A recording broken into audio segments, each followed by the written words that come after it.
Assalamualaikum warahmatullahi wabarakatuh. Perkenalkan, nama saya Munadil Basri dari kelas PWKD dengan NIM 60800121080. Di video kali ini saya akan membuat tugas mengenai pencemaran lingkungan yang ada di daerah sekitar kita. Pencemaran lingkungan adalah masuk atau dimasukkannya makhluk hidup, zat, energi, atau komponen lain ke dalam air, tanah, ataupun udara. Nah, pada video yang sekarang ini merupakan salah satu contoh pencemaran tanah. Pencemaran tanah ialah kondisi permukaan atau bawah tanah yang tercemar oleh polutan dan kontaminan. Penyebab pencemaran tanah beragam, bisa disebabkan oleh polusi tanah seperti sampah. Pencemaran tanah dapat menyebabkan gangguan kesehatan pada manusia dan ekosistem secara keseluruhan. Manusia dapat mengalami konsekuensi negatif yang dapat memengaruhi kualitas hidup dan kesehatan. Bahkan, bahan kimia beracun mencapai tubuh kita masuk melalui bahan makanan bila ditanam di tanah yang tercemar. Bila terpapar limbah dari air yang tercemar dan tanah yang terkontaminasi polutan, manusia dapat terkena gangguan pernapasan, penyakit kulit, dan kanker. Adapun contoh pencemaran yang kedua adalah pencemaran air. Pencemaran air adalah suatu perubahan keadaan di suatu tempat penampungan air seperti danau, sungai, lautan, dan air tanah akibat aktivitas manusia.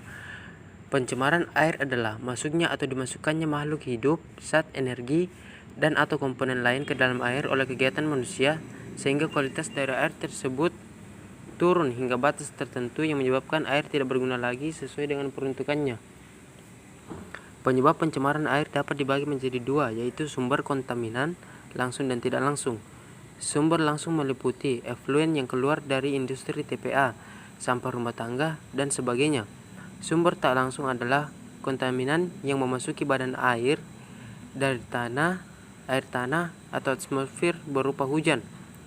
Dampak pencemaran air terhadap kesehatan akan menularkan bermacam-macam penyakit, antara lain air sebagai media untuk hidup mikroba patogen.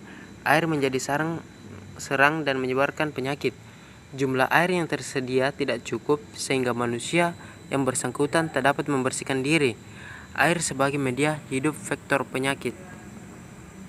Pencemaran yang ketiga adalah pencemaran udara. Pencemaran udara adalah kehadiran satu atau lebih substansi fisik, kimia, atau biologi di atmosfer bumi di dalam jumlah yang dapat membahayakan kesehatan manusia, hewan, dan tumbuhan, mengganggu estetika dan kenyamanan, atau merusak properti. Pencemaran udara dapat ditimbulkan oleh sumber-sumber alami maupun kegiatan manusia. Penyebab pencemaran udara dari faktor alam adalah aktivitas gunung berapi yang mengeluarkan abu dan gas vulkanik, kebakaran hutan, dan kegiatan mikroorganisme. Polutan yang dihasilkan biasanya berupa asap, debu, dan gas. Penyebab polusi udara yang kedua adalah faktor manusia dengan segala aktivitasnya. Dampak pencemaran udara dari asap kendaraan, asap pabrik, asap rokok, dan lain-lain bisa memicu terjadinya gangguan pernapasan seperti asma, ispa, dan kanker paru-paru. Selain itu, pencemaran udara juga bisa berakhir pada berkurangnya kadar oksigen di dalam tubuh manusia. Itulah tadi 3 contoh pencemaran lingkungan yang ada di daerah sekitar saya. Kurang lebihnya mohon dimaafkan. Wabillahi taufiq wal hidayah. Wassalamualaikum warahmatullahi wabarakatuh, dan terima kasih.